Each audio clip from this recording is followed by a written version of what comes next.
In November 2022, a team from iHeart Church Mount Hope and Summersville traveled to Eswatini, Africa on a mission trip. We partnered with Children's Cup and iHeart Church Mgobodzi and Milanti to do some community outreach projects.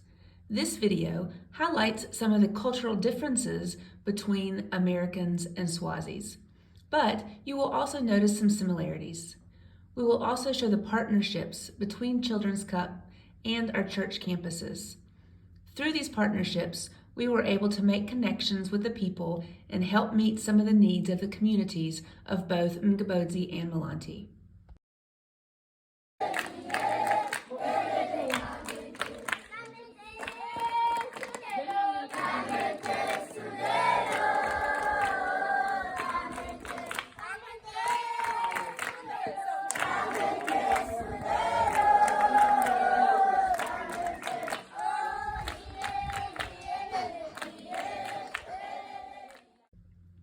This is George and Tamara. They live in Eswatini and work for Children's Cup. They were our hosts for the trip and coordinated all of our activities for the week, taught us some Swazi history and culture, and shared all of the wonderful experiences with us. Acknowledge and greet the elders. Okay, so typically men are referred to as babe. So it's spelled like babe, B-A-B-E. Babe, but babe. And then elderly women we refer to as mage, spelled as make, M-A-K-E, mage and babe. So the formal greeting would be sawubona babe or sawubona mage. But if you forget any of that, just stick with this one, sani bonani. That covers it all. You've included the young ones, everyone is covered with Sani Bonani, and you just leave it at that, okay? And then another do, if you're not sure of what to say, or if you're not sure if maybe something you're about to say might be offensive, feel free to ask. That's why we're here, okay? A very important one. So I think I forgot about this because I'm also part of the outliers. So I'm left-handed. Okay, if you notice, I eat with my left hand, I write with my left hand, so I typically will hand something over to you with my left hand. Now, obviously, my parents did try to force me to use this hand, but they failed miserably, as is evidence, right? So in Eswatini, you greet with the right hand. If I'm receiving something from you, I receive it with the right hand. If I use the left hand, it can be taken as an affront. So let's be mindful of that as well. And also, gesturing and the like, typically the right hand is favored. That's why if you notice, even driving is on the right side of the road. So everything favors the right-handed people. It's only by God's grace that I'm here.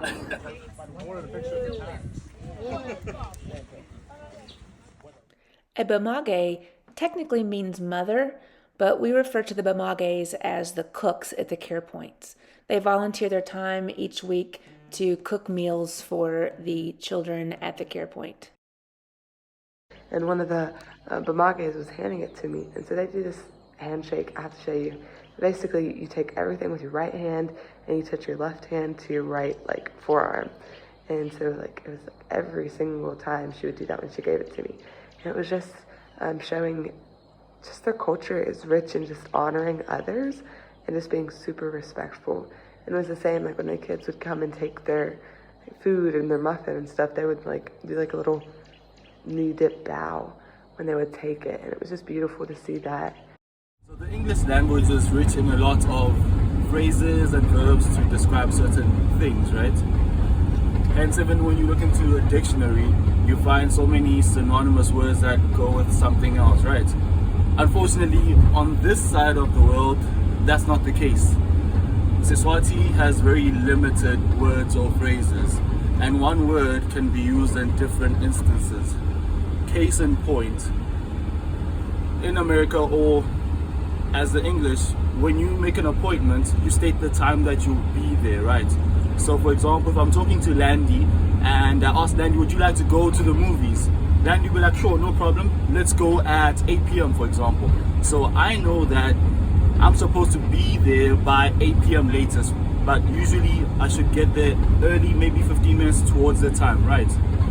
Here, however, if I say I will come onyeda, there's no time marking when I'll show up. So I can tell you, Landy, today I'll come to your place. You'll be like, oh, I'm sure you'll come at 8 a.m. or something like that, right? And then I can show up at 8 p.m. I still came. I still honored the invitation. You understand, right? So bring it a little closer. For example, when you notice that someone needs help, you typically ask, oh, can I help you?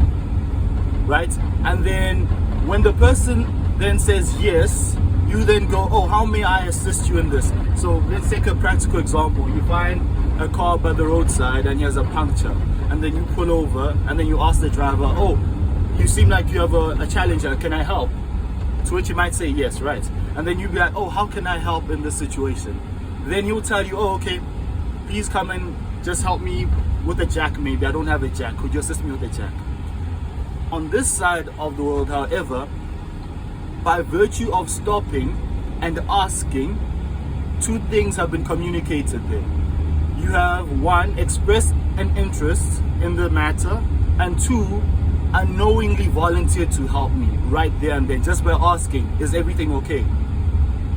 So, when I come to Jennifer and I ask Jennifer, for example, oh, is there something I can do to help you? Now Jennifer can tell me, oh yes, actually you may. And then she can highlight to me what that is, right? That's the English way or the American way, right? But in Eswatini, by the actual fact of me just asking you if there's anything I can do for you, I have, one, opened the conversation, and two, shown a willingness to assist you in that particular issue that you communicate to me. So if I ask you, oh, in the meantime, is there anything I can bring for you on my next trip? When I say yes, it means I'm already bound to this now. And when I then communicate what that thing is, guess what? The next time you come, or when someone else from America comes, I'm expecting that thing to come with that person. If that thing does not come, one or two things will happen. Either George and Tamara will be looked at as the individuals who received that thing and they never brought it to me, or Children's Cup will be the culprits. I'm sure that missionary who asked me if they could help me sends me that thing, but these people are just holding it back from me. So these are some of the underlying issues that sometimes might arise, whereas you coming from a well-meaning place, you're just trying to find out, oh, is there something I can do to help? But here, by asking that, it means that I'm already saying I will do it, even if I have not expressed it with my own words that I will do it. Now this is all to just help you, even as you engage in conversations. The moment you start the conversation, it means that you're going to execute on it and you will honor what you have started. Now, if you notice, a number of times in this culture especially, individuals really will approach you for help. Why? Because it's just not a thing here, okay? And it's not taught here. If you are going through challenges, typically you bite your tongue and just pray that things will work out, up until someone just comes willingly and they help, right? So I'm just helping you see certain underlying issues that you might not see because we're communicating from two different spheres or planes. The team has arrived at Milanti. We're doing a Christmas party. Look at this view. It's beautiful. Care Point is the green building.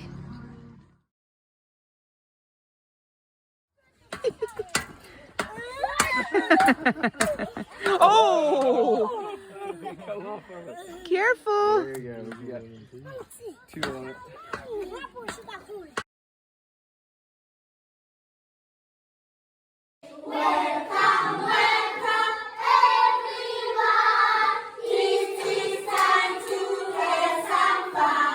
Let's be put our guns away when we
I am 6 years old. I live in Milanti. I go to Cape Point Preschool. I want to be a teacher when I grow up. My favorite fruit is orange.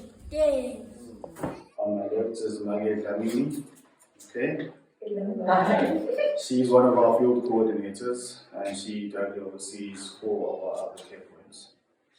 Maggie Barros is our Bomage specialist, and by that it implies that she's the one who oversees the Bomage that you've been seeing at the different care points. Under her are over 120 Bomage. Oh, wow. So my further left there is Maggie Mbila. Okay. Maggie Mbila is our financial assistant and she works directly with Maggie Banda and the finances. And teams. And teams as well. Yes. And then last but not the least is another Maggie Jamini. She's head of our administration at Children's Cup. So just welcome them with me. So at this point in time, Maggie Jamini, who's overseeing this particular party, is going to run us through what the day will look like going forward. Okay?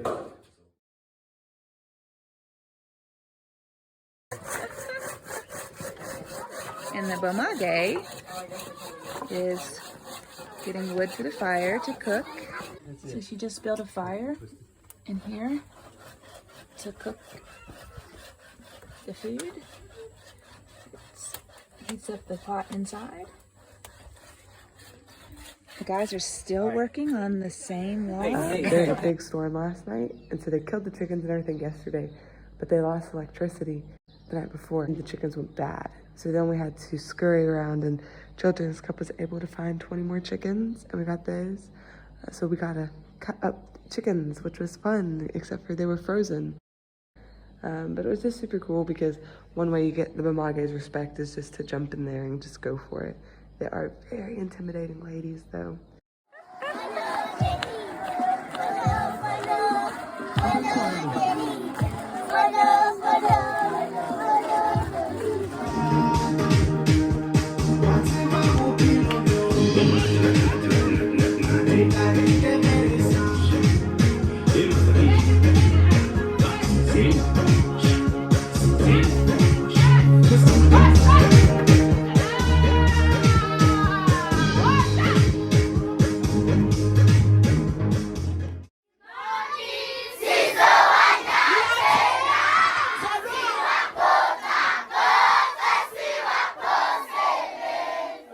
Pastor Seppo. He is the pastor of Our Heart Church at Milanti. Because the church is kind of like a blessing to the community, like making the party, Christmas party for the kids. You normally find that some families, they are not able to maybe to celebrate like we celebrate here. So it's kind of like a joy to the children, so they really love it so much. Maybe the challenge could be the English. Sometimes we find that some of them, they are not good in the English. So that is the only challenge I see. Otherwise, they are happy to have the team to work, cooperate with the team. They love it. I can tell they love it. They love it. It's just only the challenge is communicating the English sometimes. I love the connections, making friendship, just to get to know each other. To me, it's like a wonderful time where we get to see our family, part of our family, like physically, not just in the phones. So it's a treasure to me when I see the team coming physically. We got to go and do a home visit after the Christmas party, which was super special. I love home visits.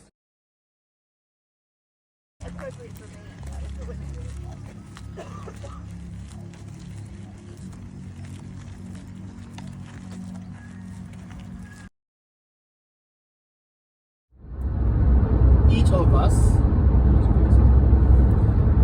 of us has a lens, right, that we see life through. And my lens is different from Tamara's lens. So you might go to a community and all intents and purposes, you see abject poverty written everywhere. Guess what? The person there might think that they are wealthy. So if you come and are like, oh, you are struggling, you are suffering, you might offend them unknowingly, yet you're coming from a well-meaning place, right? So that's another thing that I'd like us to just keep front of mind, that even as you see things, you know, try and also maybe get some context from the other person. Oh, so what is life like for you on a daily basis? Because here's another thing. A number of our kids typically walk long distances to get to school, right? And I mean, in certain countries that's unheard of, but that's just become the way of life. So we've had organizations in the past, for example, who have come into the country and they noticed that maybe kids walk tens of kilometers to draw water. And they were like, let's try and help out. So let's drill boreholes within the community. So they would drill these boreholes. Well and good, right? They've helped. They've solved a problem. Right. But 2 years or so down the line, when they'll circle back and visit these places, what they would realize is that those boreholes that they dug were left unattended to. And literally everything that they had put in place would fall apart. Why is that, you think? Typically, when we go to a place and we see a challenge or a problem, humanity has it that you provide a solution, right? But in providing that solution, sometimes we forget the individual for whom we're providing the solution. So instead of finding out from the community themselves, oh, okay, what is your need? What do you really need? How can we help? We typically diagnose it and we provide the solution, leaving them out of it. So how other organizations are going about that now is trying to promote an element of empowerment or ownership where they include the community within the discussions. Okay, so this is what we are seeing. Is it really what you are also seeing from your side of things? How can we help? Better yet, how can we work together? Because it's through working together that the element of ownership comes in, because the community feels like they're also a part of the solution providing process. So that's another thing. If you see something that you're passionate about, oh, like, okay, I'm passionate about girls having a voice. They need to speak up for themselves. I feel like they're being neglected or abused in this way. That's a good thing, but you're in a different context now. So try and understand how things are happening within that context, so that even as you speak into it, you have a better understanding. Okay, you might ask, and oh, what can I do for you? And then they might ask for a monetary donation. Please, please, please do not just pull out something and give them, because you create a big problem for all of us. If you give maybe $10 to one, for example, the rest of the community will also demand for their piece of the pie. So you would have helped one person out of a good place, out of a good heart, but not realizing that you would have created a problem for the organization as a whole. So if you would like to be of assistance and partner with us, the different avenues that we use to ensure that the kids or the families that you come into contact with receive that funding. And we'll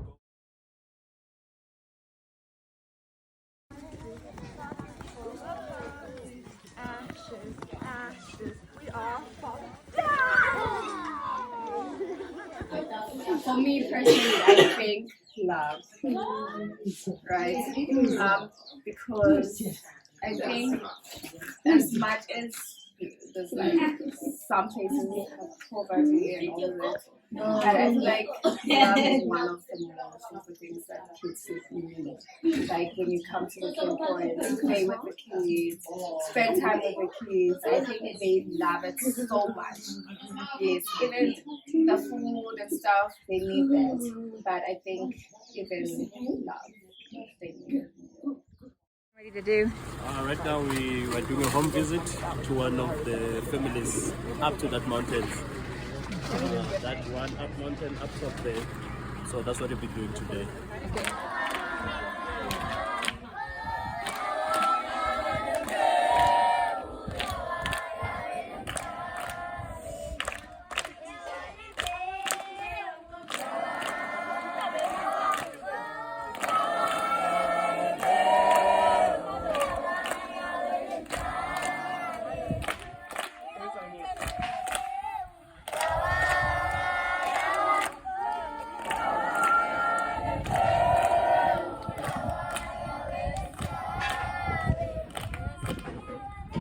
to another home visit. We each have items to present to the family. This is a homestead. So a homestead is where a family lives. It's usually a man and a wife, and as they have children, their husband brings his wife to live on the homestead, and they build their own little home on the homestead. How excellent is your name, oh, oh, how excellent, how excellent is your name. Excellent, how excellent is your name. Excellent, how excellent is your name, oh Lord. Another beautiful home visit. Very emotional. Very beautiful. Oh yes, just take. Hello, ladies. So you all work for Children's Cup. Oh yes. What made you all decide to work for Children's Cup? Why did you choose Children's Cup? So I've got a privilege to teach about Bible. I've got a privilege to know their families better because we do home visits. We go to their homesteads, see the situation. So that's what I like about Children's Cup. So I take it as a privilege and a calling to do that because I'm doing it in an open-hearted manner, and I love it. My last words gonna be thank you very much for coming to Eswatini I Heart Church. Please do it again. We love you all.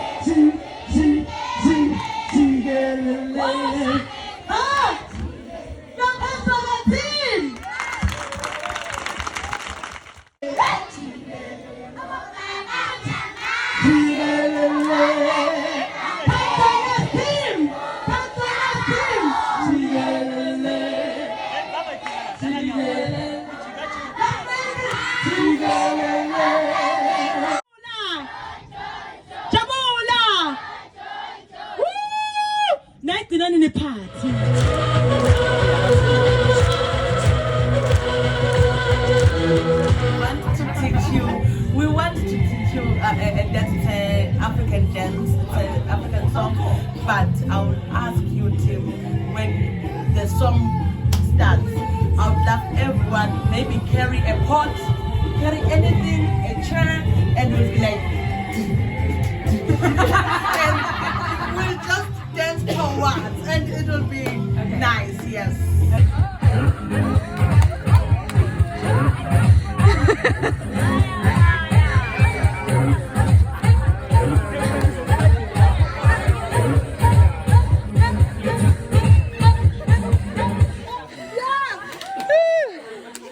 Christmas party fun, y'all. They got rhythm.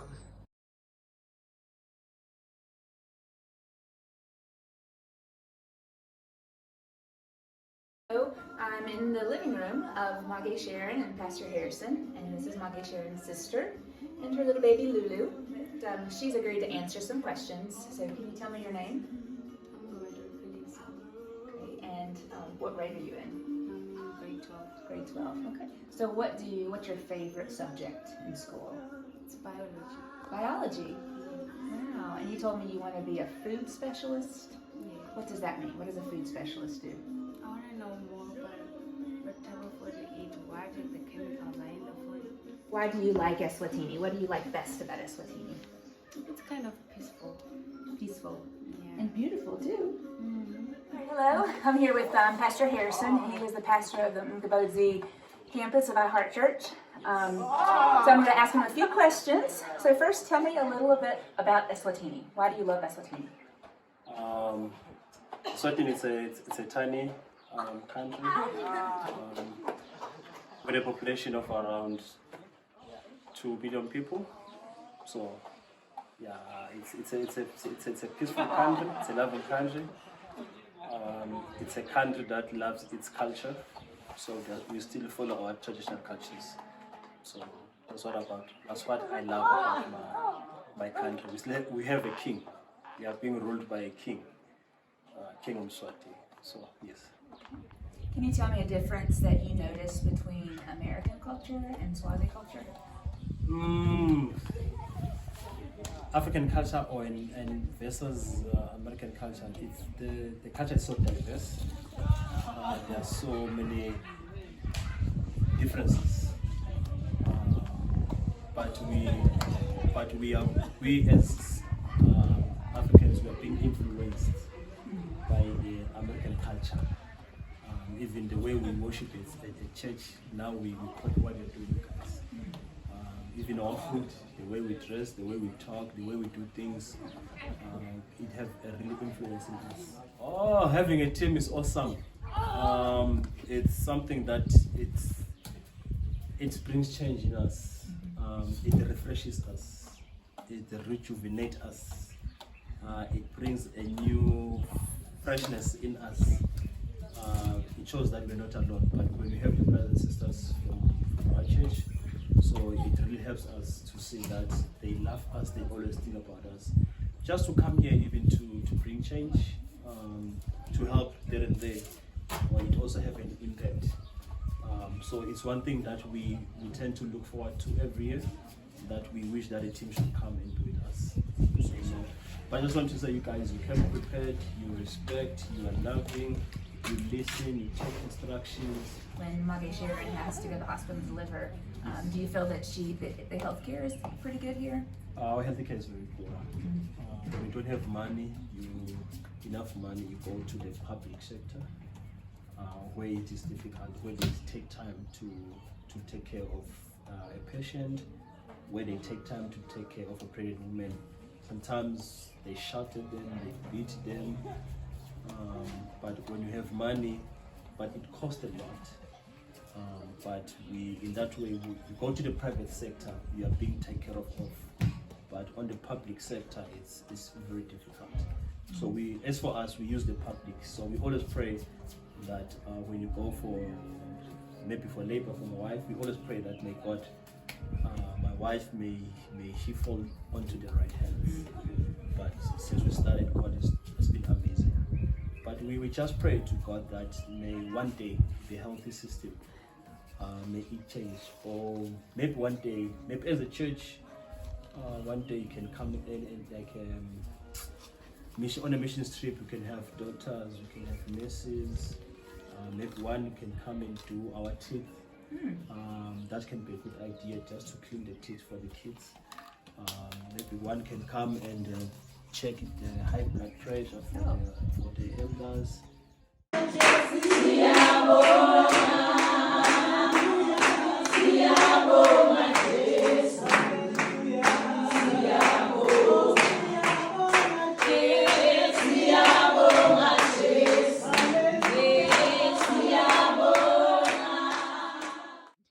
We have done a baby shower for Mage Sharon and then a Bamage appreciation, where we just gotta love on them and everything.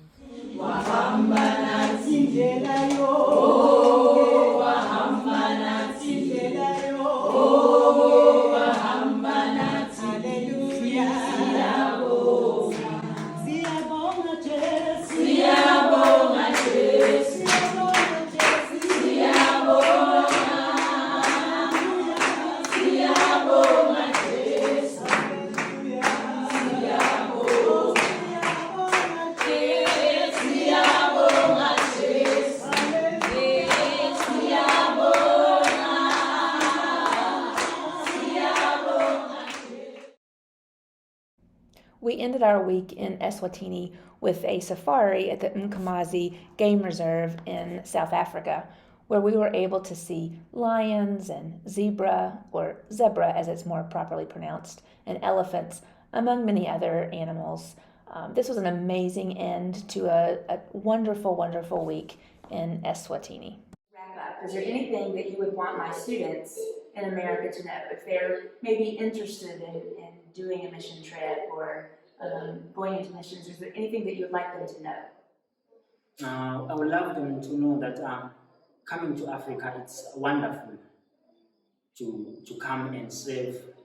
It's joy to see the kids, Cape Point, the community, just to have an experience. It's It's kind of like having an adventure, discovering new things, the way we do things this side. I wish that one of the good days they will be part of the team and experience the joy that we have when we are together with the team here.